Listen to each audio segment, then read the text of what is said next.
Hello and good morning everyone. I welcome you all at Eduverse News Analysis. Today is 11th May 2023 and we are going to discuss important news and articles from The Hindu newspaper. So let's see what important news we got today to discuss. Before starting the video, for PDF join Telegram channel Eduverse News Analysis. Link आपको description box में provided है. Make sure video को last तक देखें so that सारी important news आपके यहाँ पर कवर हो. तो चलिए स्टार्ट करते हैं और देखते हैं आज हमें क्या क्या डिस्कस करना है. Now first news is Karnataka record 72.68% turnout in assembly polls. अब यहाँ पे आप सभी को पता है कर्नाटका में क्या हो रहे हैं, इलेक्शंस हो रहे हैं और यहाँ पे मतलब कि पोल का प्रेडिक्शन हुआ है और जो एग्जिस्ट पोल है उसके अकॉर्डिंग यहाँ पे क्या प्रेडिक्शन हुआ है कि exist polls bearing news nation CGS predict Congress to be a single largest party in the 224 member Karnataka Assembly, though there is also likelihood on a hung house. अब यहाँ पे ऐसा मतलब प्रेडिक्शन आया है एग्जिट पोल्स के through, यहाँ पे प्रेडिक्ट किया जा रहा है कि कर्नाटका में जो कांग्रेस है वो सिंगल लार्जेस्ट पार्टी के रूप में यहाँ पर सामने आ सकती है. ओके अब फर्दर इसमें देखते हैं आगे क्या चीजें होती हैं. नेक्स्ट मूव करते हैं. Now next article is Delhi versus centre. The question is who has control over the bureaucrats. अब यहाँ पे क्वेश्चन क्या उठ रहा है कि ब्यूरोक्रेट्स के ऊपर कंट्रोल किसका रहेगा, दिल्ली का या फिर सेंटर का. ओके अब जैसे यहाँ पे बात आती पहले, ये 5 साल पहले की बात है, आज से 5 ईयर अगो. यहाँ पे कॉन्स्टिट्यूशन का जो बेंच है उन्होंने ये एडवाइस किया था किसके बारे में, मतलब दिल्ली गवर्नमेंट की यहाँ पे पूरी केस चल रहा था जिससे यहाँ पर एक वर्ड आता है जिसका नाम है क्या, कोलैबोरेटिव फेडरलिज्म. कोलैबोरेटिव फेडरलिज्म का मतलब ये है कि यहाँ पर जो सेंटर है और दिल्ली गवर्नमेंट है उनके जो डिफरेंसेस हैं उसको यहाँ पे सॉल्व करके और मैच्योर बन के, मतलब कि एज अ मैच्योर स्टेटमेंटशिप बन के जो रिलेशनशिप्स हैं सेंटर और दिल्ली के बीच में उसको क्या किया जाएगा, इंप्रूव किया जाएगा. ठीक है, उसी के चलते यहाँ से ये जो वर्ड आता है क्या हमारा, कोलैबोरेटिव फेडरलिज्म. इसका मतलब क्या है, the union and the state government should express their readiness to achieve the common objective and work together to achieve it. यहाँ पे हम देखते हैं कि कुछ जो इंटरेस्ट है वो सेंटर के और कुछ इंटरेस्ट स्टेट के वो कैसे होते हैं, कॉमन होते हैं. तो हमें यहाँ पर जो हमारे डिफरेंसेस है सेंटर और स्टेट्स के बीच में उसको क्या करके हैं, हमें उनको रिजॉल्व करके और साथ में क्या करना होगा, वर्क करना होगा जिससे कि हमारा जो एक कॉमन इंटरेस्ट है उसको हम अचीव कर सके. इसी के चलते यहाँ पे वेरियस केस होता है. 2018 में ये जजमेंट फिर से सामने जाती है और जब 2018 का यहाँ पे जजमेंट आता है तो उसमें ये कहा जाता है कि क्वेश्चन उठता है कि जो सिविल सर्वेंट्स हैं उस पर किसका कंट्रोल रहेगा, दिल्ली का कंट्रोल रहेगा या फिर हमारी जो सेंटर है, दिल्ली मतलब एक तरीके से आप ऐसा कह सकते हैं कि स्टेट में या फिर जो हमारा यूनियन टेरिटरी है वहां पर ब्यूरोक्रेट्स का, सेंटर का कंट्रोल रहेगा या फिर स्टेट का कंट्रोल रहेगा. तो इसके चलते अभी देखिए ये पूरा जो डिसीजन है वो आया नहीं, इसमें हम देखते हैं आगे क्या फर्दर चीजें आती हैं उसको हम डिस्कस करेंगे. नेक्स्ट मूव करते हैं. Now next article is a ground view of the Indian space policy 2023. अब यहाँ पे क्या हुआ है, 20 अप्रैल को इंडियन स्पेस पॉलिसी आई है. ठीक है, हम यहाँ पे देखेंगे 20 April this year Indian space Research Organisation release the Indian space policy 2023 that had been in the work for some year. ये 2021 से ये पॉलिसी चल रही, मतलब कि आप 21 से नहीं, हम यहाँ पर देखेंगे 2017 से ये जो पॉलिसी है इसको यहाँ पे इसको लेकर आया गया था कि हम ये इसका ड्राफ्ट था, बट इसको क्या हुआ था 2019 का जब लोकसभा आया था तो ये जो बिल था वो पूरी तरीके से लैप्स हो गया था. फिर 2021 में इसे फिर से इस बिल को फिर से रीइंट्रोड्यूस किया गया. अब नई हमारी क्या आ चुकी है, इंडियन स्पेस पॉलिसी 2023.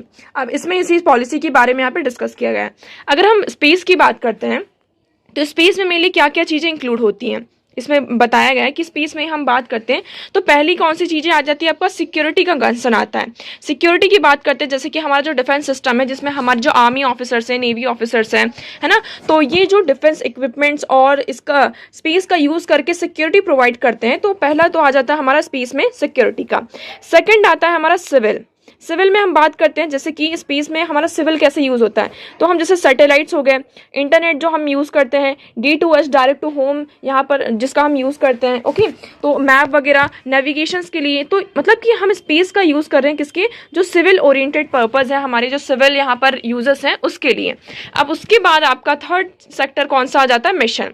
ठीक है, हमने अगर ये दोनों चीजें अचीव कर ली, सिक्योरिटी वाला और सिविल वाला जो सेक्टर है, यहाँ पर हमने क्या कर ली, अचीवमेंट कर ली किसमें, स्पेस सेक्टर में. फिर हमारा आ जाता है मिशंस. अब हम क्या करते हैं, स्पेस में मिशंस करते हैं, जैसे कि हम यहाँ पर मून में जा रहे हैं, उसको एक्सप्लोर कर रहे हैं, स्पेस को और ज्यादा क्या करते रहे, हम एक्सप्लोर करते रहे. हम मार्स जो हमारा मंगलयान मिशन है इस टाइप का, जैसे कि हम मार्स को एक्सप्लोर कर रहे हैं. तो अभी देखिए इंडिया की ये जो इंडियन स्पेस पॉलिसी आई है वो किस पर मेनली फोकस कर रही है, सिविल वाले सेक्टर पर ज्यादा फोकस कर रही है। तो मतलब हमारी जो अभी पॉलिसी है वो मेन फोकस किसका है, सिविल ओरिएंटेड इसका फोकस है। ओके, अब देखिए इसमें एक्चुअली इसमें देखिए हम और बात करते हैं कि अगर हमें क्या करना होगा। पहले हम देखते हैं 1990 से पहले जो हमारा स्पेस सेक्टर था उस पर किसका कंट्रोल था, गवर्नमेंट का कंट्रोल था। ठीक है, ज्यादातर जो चीजें होती थी उसमें गवर्नमेंट का यहाँ पे कंट्रोल था। बट अब यहाँ पे क्या कर दिया गया है, इसको यहाँ पे जब से हमने क्या कर दिया, लिबरलाइज कर दिया है। और अब हम क्या करना चाहते हैं, जो प्राइवेट एंटिटीज हैं उसको भी यहाँ पर इंक्लूड करना चाहते हैं, जिससे कि जो हमारा स्पेस सेक्टर है वो और ज्यादा यहाँ पर ग्रो करे। ओके, इसलिए जो इसी के चलते यहाँ पर हम देखते हैं इस पॉलिसी में एक स्ट्रेटेजी को लेकर आया गया है। उस स्ट्रेटेजी का नाम क्या है, एक तरीके से एक हम कह सकते हैं इन स्पेस। ठीक है, यहां पर हम देखेंगे तो second policy lay out the strategy and then spell out the roles of the department of space, ISRO the Indian space research space promotion and authorisation centre in space setup in 2020। तो यहाँ पर अब क्या किया जाएगा, इस policy के under he in space को सेटअप किया जाएगा। किसका, इन स्पेस को यहाँ पे सेटअप किया जाएगा, जिससे क्या होगा कि एक तरीके से यहाँ पर जो प्राइवेट एंटिटीज हैं उनको यहाँ पर अपॉर्चुनिटी मिलेगी, तो वो क्या करेंगे, और ज्यादा यहाँ पर एक्सप्लोर करेंगे। अब देखिए जब से यहाँ पर अगर हमें कोई भी मिशन करना होता है स्पेस में या फिर कोई भी प्रोग्राम हमें लॉन्च करना होता है, सैटेलाइट्स भी लॉन्च कर रहे हैं, तो उसके लिए हमें किसकी जरूरत होती है, फाइनेंस की जरूरत होती है, हमें यहाँ पर पैसों की जरूरत होती है। अब हमारे पास ये जो फाइनेंस है, पैसा है, मनी है, वो आएगा कहाँ से। तो इसलिए हम यहाँ पर क्या कर रहे हैं, जो प्राइवेट प्लेयर्स है उन्हें इंक्लूड करने की बात की जा रही है कि हम क्या करेंगे, क्योंकि गवर्नमेंट के पास इतने ज्यादा पैसे नहीं है कि वो क्या कर सके, सारा जो पैसा है इस सेक्टर में यहाँ पर लगा दे, स्पेस मिशन में लगा दे। इसलिए हम क्या कर रहे हैं, यहाँ पे जो प्राइवेट प्लेयर्स है उसको इंक्लूड करने की बात की जा रही है कि उन्हें ज्यादा हम क्या करें, इंक्लूड करें। अब इसी में देखेंगे कि जो इसरो है, इसरो ने क्या किया है, small satellite launch vehicle SSLV इसको भी यहाँ पे बनाया, जिसके थ्रू हम क्या करते हैं, जो हमारी छोटी छोटी सैटेलाइट्स हैं उसको यहाँ पे लॉन्च किया जाता है। अब देखिए इससे चलते यहाँ पर हम देखेंगे जो हमारा लॉन्ग व्हीकल का हम यूज करके क्या कर रहे हैं, यहाँ पर जो अदर फॉरेन सैटेलाइट्स हैं उनको लॉन्च किया जा रहा है। क्यों, देखिए हमारे पास क्या है, लॉन्ग व्हीकल्स हैं। अब यहाँ पर हम क्या करेंगे, जो फॉरेन सैटेलाइट्स हैं उसको लॉन्च करेंगे। इससे क्या होगा, पैसा किसके पास आएगा, इसरो के पास आएगा। ठीक है, अब अगर हम इस तरीके की चीजें करते हैं इन स्पेस से, यहाँ पर क्या होगा, जॉब क्रिएशन होगा। यहाँ पर क्या होगा, आपका जॉब क्रिएशन होगा, रिसर्च एंड डेवलपमेंट यहाँ पर आपकी बढ़ेगी, रिसर्च एंड डेवलपमेंट बढ़ेगी, तो मतलब आपकी क्या होगी, टेक्नोलॉजी यहाँ पर बढ़ेगी। तो मतलब हर सेक्टर में, जैसे कि आप एग्जांपल ले सकते हैं, अगर आज के टाइम पे हमें जो इंटरनेट कनेक्शन मिलता है उसके लिए हम फाइबर्स का यूज करते हैं, मतलब कि फाइबर्स को यहाँ पे बिछाते हैं, जो आपके वायर्स होते हैं उसको यहाँ पे वो करते हैं, स्प्रेड करते हैं, और उसके बाद हमें क्या मिलता है, इंटरनेट का सिस्टम मिलता है। बट जो रिमोट एरियाज होते हैं कहीं वहां पर हम क्या कर पाते हैं, जो फाइबर्स होते हैं उनको यहाँ पे नहीं पहुंचा पाते हैं। तो जैसे कि हम क्या कर देंगे, अब सैटेलाइट्स का यूज करेंगे, और सैटेलाइट्स का यूज करके हम क्या कर सकते हैं, जो इंटरनेट है, जो रिमोट सेंसिंग एरियाज है वहां तक क्या कर सकते हैं, इसको पहुंचा सकते हैं। इंडिया देखिए आप इस टाइम पे किस पर फोकस कर रहा है, रिमोट सेंसिंग सैटेलाइट्स पर इसलिए फोकस किया जा रहा है। जो हमारा IRNSS है, इसको हम नाविक भी कह रहे हैं, कि इंडिया क्या करना चाहता है, अपना खुद का नाविक जो सिस्टम है उसको यहाँ पर बनाना चाहता है। अभी आज के टाइम पर जो हम मैप को देखने के लिए हम किसका यूज करते हैं, GPS का यूज करते हैं। और ये GPS किसका है, मतलब कि हम नेविगेशन के लिए जो हम मैप में नेविगेट करते हैं तो वो हम GPS के थ्रू करते हैं। और ये जो GPS है वो किसका है, US का है। इवन जापान का अपना खुद का नेविगेटर सिस्टम है, चाइना का खुद का नेविगेटर सिस्टम है। तो इंडिया भी अब क्या कोशिश कर रहा है कि हम अपना खुद का नेविगेटर सिस्टम यहाँ पर बनाएंगे। तो यहाँ पर हमें क्या देखने को मिलता है कि ये इन स्पेस यहाँ पर इसको लेकर आया गया है। बट एक्चुअली इसमें प्रॉब्लम क्या है, प्रॉब्लम ये है कि इसमें कोई एक अथॉरिटेटिव रेगुलेटरी बॉडी नहीं है। जैसे कि हम देखते हैं RBI है, रिजर्व बैंक ऑफ इंडिया, इसको सेटअप किया गया था 1934 में थ्रू RBI एक्ट। RBI का एक्ट था 1934, उसके थ्रू यहाँ पर RBI जो हमारा है उसको सेटअप किया गया था। अगर हम बात करते हैं scrutiny and exchange board of India SEBI, इसको यहाँ पर 1992 जो हमारा सेबी एक्ट है उसके अकॉर्डिंग यहाँ पर सेटअप इसको किया गया था। Okay, and the telecom regulatory authority of India by 1997 TRAI act के थ्रू से क्या किया गया था, सेटअप किया गया था। बट ये जो हम इन स्पेस है इसको यहाँ पर सेटअप कर रहे हैं, इस बॉडी को सेटअप कर रहे हैं, इसके लिए यहाँ पर क्या है, कोई भी मतलब कि एक रेगुलेटरी बॉडी नहीं है। इसको अथॉरिटी किससे मिलेगी, है ना, हम यहाँ पे जो काम कर रहे हैं इसको अथॉरिटी किससे मिलेगी, इसको रेगुलेट कौन करेगा, इसके पास कितनी पावर है, उसके लिए अभी कोई भी एक मैकेनिज्म नहीं है, कोई भी सिस्टम नहीं है। इसलिए यहाँ पर कहा जा रहा है कि जो ये इन स्पेस है इसे हमें और ज्यादा क्या करनी होगी, पावर देनी होगी, इसे और ज्यादा यहाँ पर हमें अपॉर्चुनिटी प्रोवाइड करनी होगी, जिससे कि हम क्या कर सकेंगे, जो प्राइवेट प्लेयर्स है उसको और ज्यादा यहाँ पे अट्रैक्ट कर सकते हैं। अब इसे आप US का एग्जांपल ले लीजिए। US में हमारा नासा है, ठीक है। अब नासा के आपको सभी पता है, यहाँ पे जो स्पेस एक्स है, स्पेस एक्स जो क्या करता है, जो एक प्राइवेट प्लेयर है आप सभी को पता है एलॉन मस्क का, वो अपने प्राइवेट जो सैटेलाइट्स हैं उसको यहाँ पे लॉन्च करते रहते हैं और जो स्पेस है उसको यहाँ पे एक्सप्लोर कर रहे हैं। ठीक है, तो एक तरीके से उनका जो स्पेस सेक्टर है वो क्या हो रहा है, और ज्यादा यहाँ पे उसको एक्सप्लोर कर रहे हैं, स्प्रेड कर रहे हैं, एक्सपेंड कर रहे हैं। ठीक है, तो इसी तरीके से इंडिया भी क्या करना चाहता है कि अपना जो स्पेस सेक्टर है उसको और ज्यादा एक्सप्लोर करना है, एक्सपेंड करना है, इसलिए प्राइवेट एंटिटीज का इसमें इन्वॉल्वमेंट होना बहुत ही ज्यादा क्या हो जाता है, हमारे लिए इंपॉर्टेंट हो जाता है। तो आई होप आपको ये पूरा आर्टिकल यहाँ पर क्लियर होगा। ओके, तो अब देखिए इस पॉलिसी के हम विजन देख लेते हैं। To be fair, the Indian space policy 2023 is qualitative different from previous efforts. यहाँ पे वेरियस और ज्यादा हमारे एफर्ट्स थे, उससे क्या पूरी तरीके से अलग है। It is short 11 page document which include 3 pages devoted the definition and abbreviations. The vision is to enable, encourage and develop the flourishing commercial presence in space. तो यहाँ पर जो हमारा विजन क्या है, इनेबल करना, इंकरेज करना और डेवलप करना, जो हमारा स्पेस में प्रेजेंस है उसको और ज्यादा क्या करना है, हमें इनेबल करना, इंकरेज करना है और डेवलप करना है। इसलिए हम यहाँ पे क्या सजेस्ट किया गया है, acceptance that the private sector is a critical stakeholder. तो अगर हमें स्पेस को क्या करना है, इनेबल करना और ज्यादा उसमें डेवलपमेंट करनी है, तो प्राइवेट सेक्टर को ये बहुत ही क्रिटिकल स्टेक होल्डर्स हैं और इसकी जो वैल्यू है, स्पेस इकोनॉमी को अगर हमें और ज्यादा एक्सपेंड करना है तो इन्हें हमें क्या करना होगा, इंक्लूड करना होगा। ओके, तो आई होप आपको ये पूरा आर्टिकल यहाँ पर क्लियर होगा। नेक्स्ट मूव करते हैं। Next article is the fall out of Putin helping make NATO great again. अब देखिए यहाँ पे बात, जब से यहाँ पे रशिया यूक्रेन वॉर चला है उसके कारण हम क्या देखने को मिल रहा है कि जो वेस्ट है पूरा एक तरीके से यहाँ पे क्या हो चुका है, यूनाइट हो चुका है। ठीक है, तो इसी के चलते यहाँ पे कुछ बातें कही गई हैं कि जब से रशिया यूक्रेन वॉर चला है तब से हम कुछ यहाँ पे चीजें देखने को मिलती हैं। फर्स्ट क्या देखने को मिलता है, यहाँ पे हम देखते हैं कि नेटो, सबसे पहले किसका क्वेश्चन आता है, नेटो का। नेटो और ज्यादा क्या होता जा रहा है, यूनाइट होते जाता है। ठीक है, पहले क्वेश्चन ये था कि यूरोप जो है वो कुछ भी कर सकता है, यूरोप जो मतलब एक तरीके से अब आगे आके वो कुछ भी कर सकता है, अकेले कुछ भी कर सकता है। बट जब से यहाँ पे रशिया और यूक्रेन का क्या हुआ, कन्फ्लिक्ट स्टार्ट हुआ, तब से यहाँ पर क्या हो गया, Russia as a potential threat सबके सामने आ गया। Russia as a potential threat यहाँ पर वेस्ट के सामने आ गया कि रशिया क्या है, हाँ एक पोटेंशियल थ्रेट है हमारे लिए। ठीक है, इससे क्या हुआ, जो यूरोप है वो यूनिफाइड हो गया। यूरोप कैसा हो गया, यहाँ पर यूनिफाइड हो गया। नेक्स्ट अगर हम बात करते हैं, पहले क्या था कि जैसे कि वेस्ट में हम बात करते हैं, यूएस एक तरीके से एक पावर थी, यूएस की यहाँ पे हेजमनी थी, फिर धीरे धीरे यहाँ पे यूरोप भी आ गया। ठीक है, बट फिर यहाँ पर क्या होने लगा, जब से यहाँ पे रशिया यूक्रेन कन्फ्लिक्ट हुआ तो जो यूरोप है अपने आप को थोड़ा अलग मानने लगा था, उसकी जो पावर, उसकी जो हेजमनी है यूएस की धीरे धीरे यहाँ पे कम होने लगी थी और यूएस की भी जो पावर है यहाँ पर यूरोप की पावर भी यहाँ पर बढ़ने लगी थी। बट जब से यहाँ पे रशिया यूक्रेन कन्फ्लिक्ट हुआ तब से एक तरीके से जो यूएस का कंट्रोल है फिर से वो रशिया एक तरीके से हम क्या देखने को मिलता है, यूरोप के ऊपर आ गया। यहाँ पर हमें क्या देखने को मिलता है, जो बहुत सारी कंट्रीज थी, बहुत सारी कंट्रीज यहाँ पे कैसा रहना चाहती थी, न्यूट्रल रहना चाहती थी।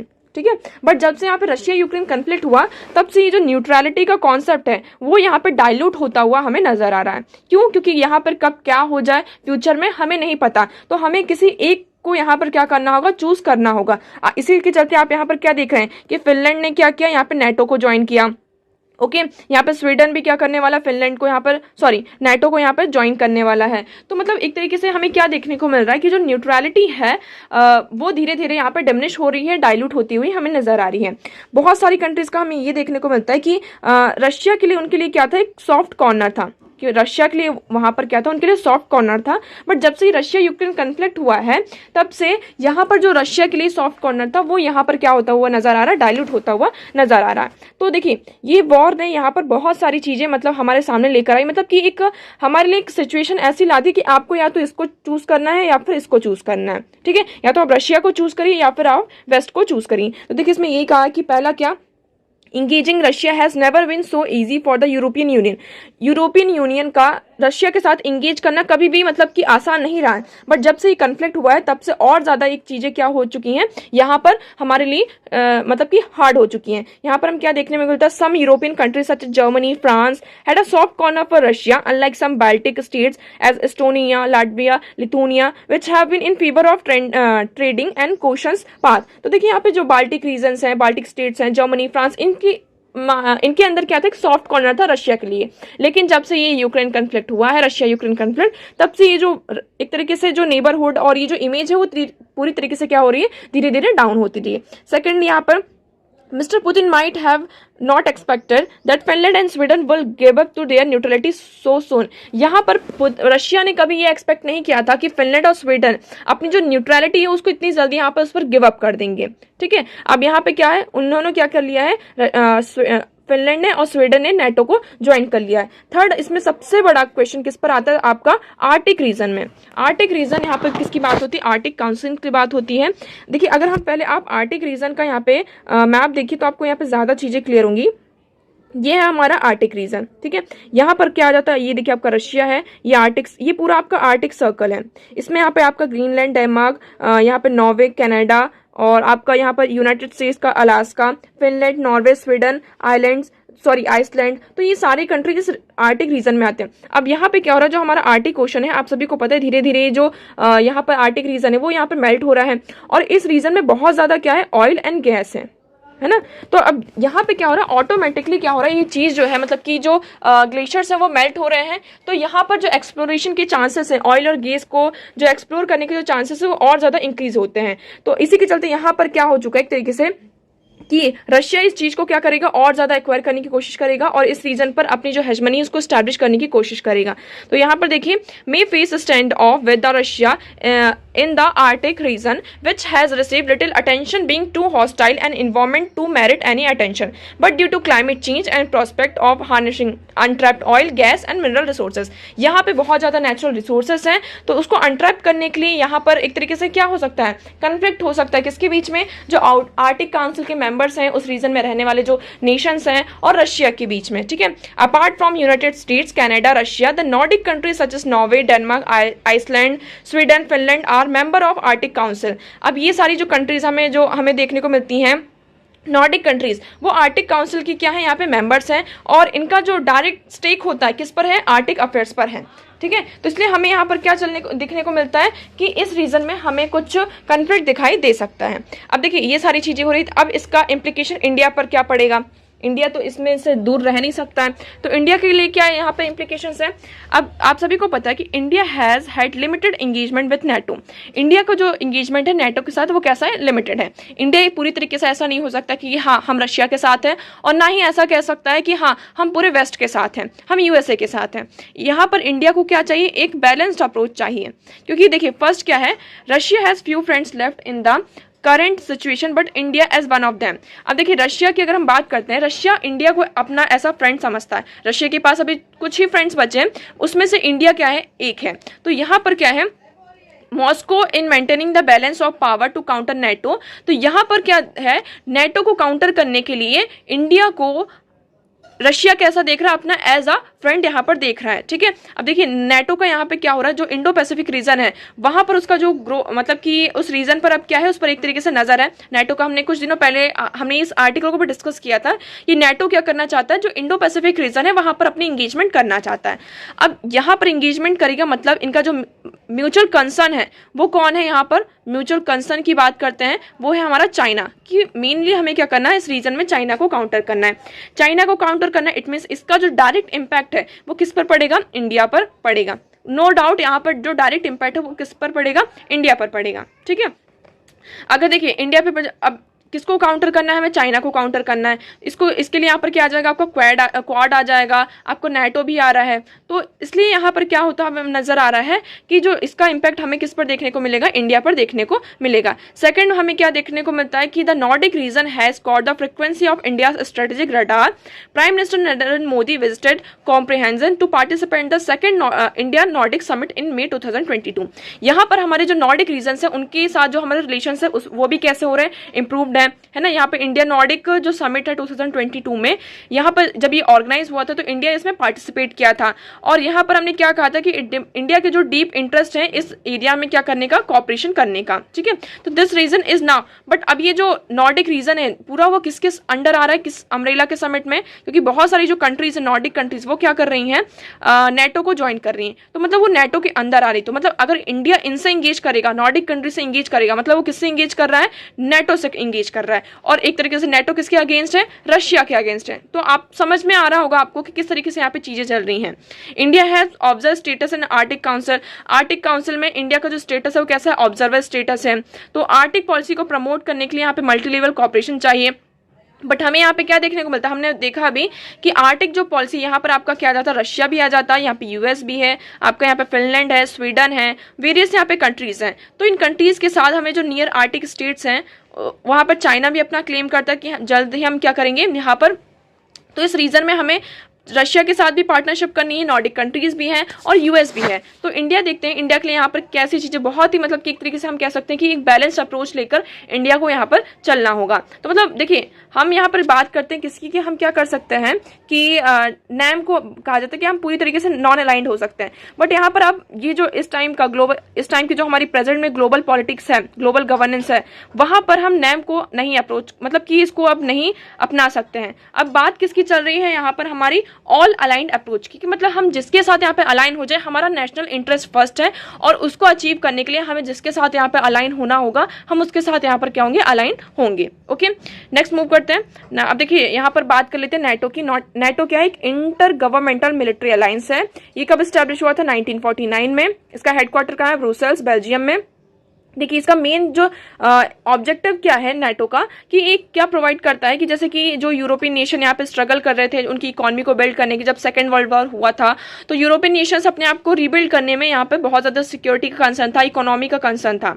तो इसी के चलते यहाँ पे नेटो इसको ऑर्गेनाइज किया गया था, मतलब कि इसे यहाँ पर स्टैब्लिश किया गया था, जिसका मेन एम ये था कि अगर नेटो के किसी एक मेंबर पर वॉर होता है, कुछ यहाँ पर इश्यूज आते हैं, तो मतलब वो क्या है, नेटो में जितने भी मेंबर्स हैं वो उनके सबके ऊपर वो चीज़ें यहाँ पर अप्लाई होती हैं। ठीक है, तो देखिए सिग्निफिकेंस क्या है, it constitute a system of collective defence whereby its independent member states agree to mutual defence in response to attack by one external party.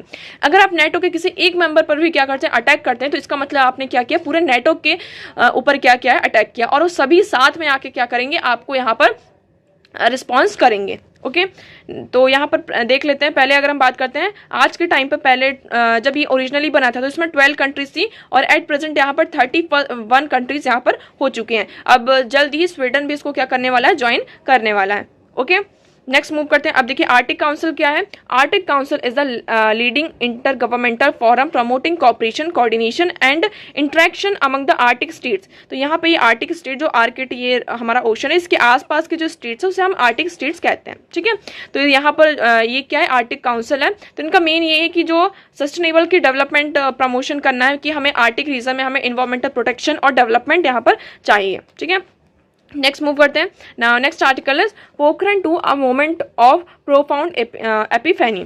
अब यहाँ पे बात की जा रही है जैसे कि 11 मई और से लेकर 13 मई 1998 में हमने क्या किया था, इंडिया ने 25 ईयर्स पहले यहाँ पर हमारा क्या हुआ था, आप सभी को पता है, यहाँ पे हमारा पोखरण हुआ था। ठीक है, हमने यहाँ पे न्यूक्लियर टेस्ट किया था।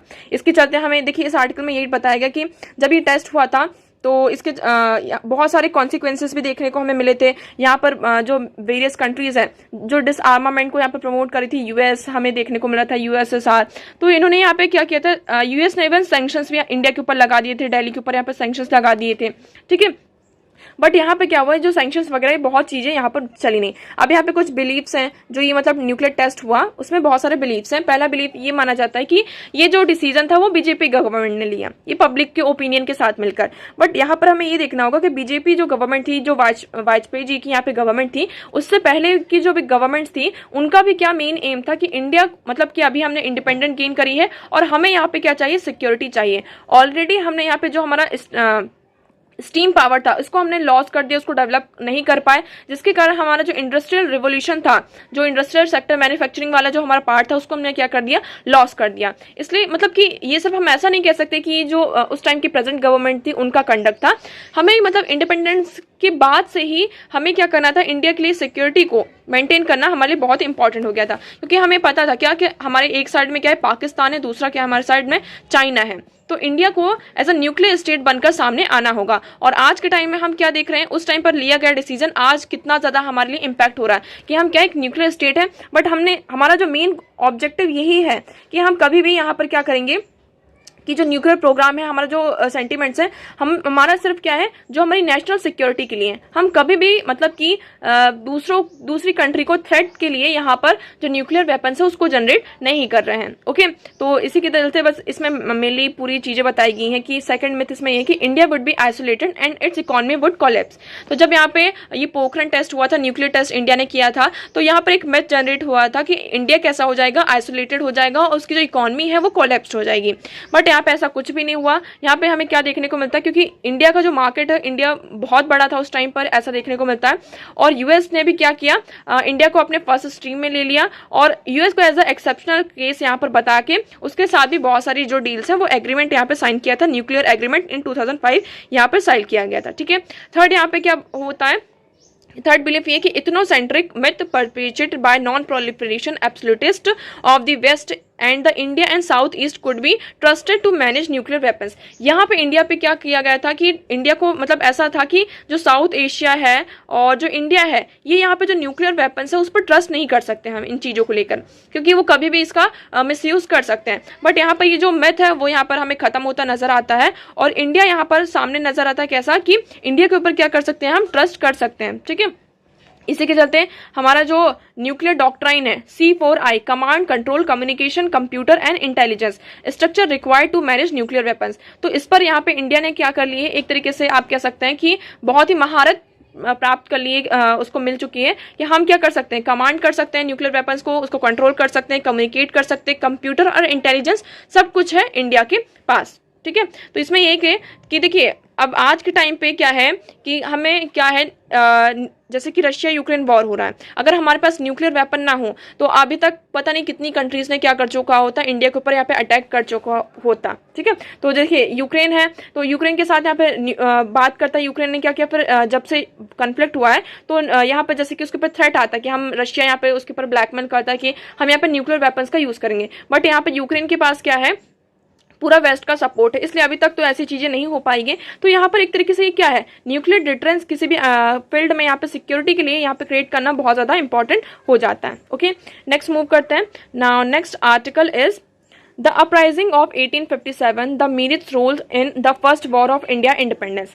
अब देखिए मीरठ की बात आती है, ये क्या है, आलमगीरपुर का मीरठ डिस्ट्रिक्ट है, ये कहाँ है आपका, यूपी में है। ठीक है, अब ये यूपी की अगर हम बात करते हैं, ये हड़प्पा सिविलाइजेशन का ईस्टर्न मोस्ट सेटलमेंट है, आपको पहले इतना याद रखना है। अभी हम आगे हिस्ट्री देखेंगे, बट हड़प्पा सिविलाइजेशन से हम देखते हैं तो हड़प्पा सिविलाइजेशन का जो ईस्टर्न मोस्ट जो आपका पार्ट है वो कहाँ है, मीरठ में है। ठीक है, बट यहाँ पर अगर जब हम इसकी हिस्ट्री के बारे में देखते हैं तो यहाँ पर हमें क्या देखने को मिलता है कि जो पोट्री हैं और जो रोपर्स हैं उससे नहीं मिलता है। यहाँ पर सबसे ज़्यादा हमें क्या देखने को मिलता है कि सबसे ज़्यादा हमें ये चीज़ें देखने को मिलती है कि the fame rest not on the beads and terracotta cats no matter how ancient but on bullets and blood. यहाँ पे जब मीरठ की बात आती है तो सबसे पहले क्या सामने आता, बुलेट एंड ब्लड। जब 19th सेंचुरी में यहाँ पर क्या था, ब्रिटिश यहाँ पे क्या करी थी, इंडिया में यहाँ पे ब्रिटिश का रूल था। ठीक है, तो उस टाइम पे यहाँ पर हमें क्या देखने को मिलता है, मई 10 1857 यहाँ पर क्या होता है कि जो सोल्जर्स होते हैं वहाँ पर जो इनफील्ड होता है, इनफील्ड जो थे उसके अगेंस्ट में फिर क्या करते हैं, जो जैसे कि जो ओल्ड फैशन मस्केट थे उसके जगह पे यहाँ पे वो इनफील्ड राइफल को उन्हें प्रोवाइड करते हैं। और यहाँ पे ये भी मतलब कि एक तरीके से अफवाह थी या फिर सच था, we don't know about that,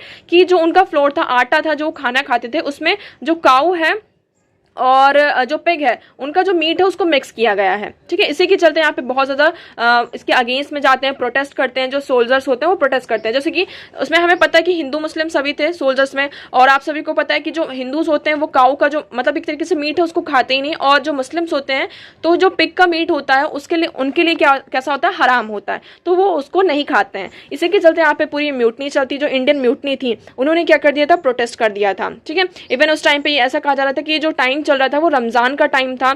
और हमें क्या देखने को मिलता है कि जो सोल्जर्स थे मीरठ में, तो परेड के लिए यहाँ पर जो 19 सोल्जर्स थे उसमें से सिर्फ 5 ने एक्सेप्ट किया था, 85 ने ये सारी चीजों को रिफ्यूज कर दिया था। उसमें से 49 कैसे थे, मुस्लिम से, और 36 इसमें से हिंदूज थे। इवन जो उनका यूनिफॉर्म था, फेटर था, उसको भी यहाँ पर उसके अगेंस्ट में चले गए थे, सारे जो सोल्जर्स थे उसके अगेंस्ट में जा रहे थे। ठीक है, अब यहाँ पे यही था कि देखिए इसमें उन्होंने पूरी हिस्ट्री बताई कि कैसे क्या सारी चीजें हैं। आप इसको रीड करेंगे तो आपको ऑटोमेटिकली सारी चीजें यहाँ पे क्लियर होंगी। अब यहाँ पर फिर जो थे, जो लास्ट मुगल थे, उन्होंने ये कहा, मतलब एक बुक लिखी गई है विलियम कैरी की, history of the sepoy war in India 1857 and 58। मतलब कि इसमें उन्होंने ये बताया कि उस टाइम पे जो मुस्लिम्स थे वो क्या करना चाह रहे थे, जो क्रिश्चियंस थे उनको स्लॉटर करने के लिए यहाँ पे बात कर रहे थे कि अब हम क्रिश्चियंस को पूरी तरीके से खत्म कर देंगे। तो इसी के चलते जब इंग्लिश जो रूल थे उन्होंने ऑर्डर दिया कि हम क्या करेंगे, सारी चीज़ों को रेस्क्यू करेंगे। और जब वो वहाँ पे कहाँ चर्च में जा रहे थे तो उसी टाइम पे पूरा अटैक हो जाता है इंडिया में। तो ये उस टाइम पे देखिए रमज़ान का भी महीना था और जब इफ्तारी का टाइम आता है तो उस टाइम पे लोग अपना अपना यहाँ पर क्या कर रहे थे, इफ्तारी का सामान खरीद रहे थे। पर धीरे धीरे हमें क्या देखने को मिलता है, सिविलियंस भी क्या करते हैं, जो अपराइजिंग होती है इसको यहाँ पे ज्वाइन करते हैं और यहाँ पर क्या हो जाता है आपका 1857 का ये जो आपका फर्स्ट यहाँ पे जो वॉर होता है एक तरीके से वो यहाँ पर स्टार्ट होता है। और फिर ये सारे लोग जो थे मीरठ से कहा जाता है दिल्ली जाते हैं। उस टाइम पे दिल्ली क्या था, सेंटर था, ठीक है। और हमें क्या देखने को मिलता है, देयर इज मोर, हमें फिर यहाँ पर क्या देखने को मिलता है कि 1857 का हमें यहाँ पर वॉर दिखाई देता है, ठीक है।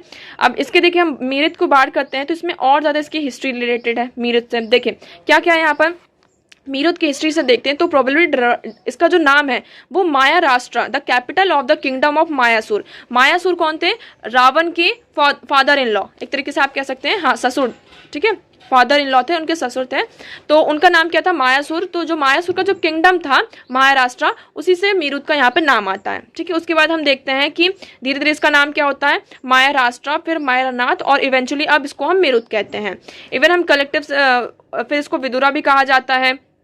उसके बाद इसको यहाँ पर ये कहा जाता है कि मीरठ क्या है, एंशिएंट हस्तिनापुर का क्या था, एक पार्ट था। और जो मतलब कि हस्तिनापुर क्या था, आप सभी को पता है, जो कौरव और पांडव थे महाभारत में, उनका ये यहाँ पर एक कैपिटल था, ओके। इसके बाद हमें देखते हैं कि फिर यहाँ पर ब्रिटिश ने 1803 में इसे क्या कर लिया था, अपने मीरठ को अपने अंडर यहाँ पर ले लिया था। तो हमें यहाँ पे क्या देखने को मिलता है, सिर्फ उसकी हिस्ट्री। हमने पहले क्या देखा कि जो हमारा हड़प्पा सिविलाइजेशन था उसका ईस्टर्न मोस्ट पार्ट था।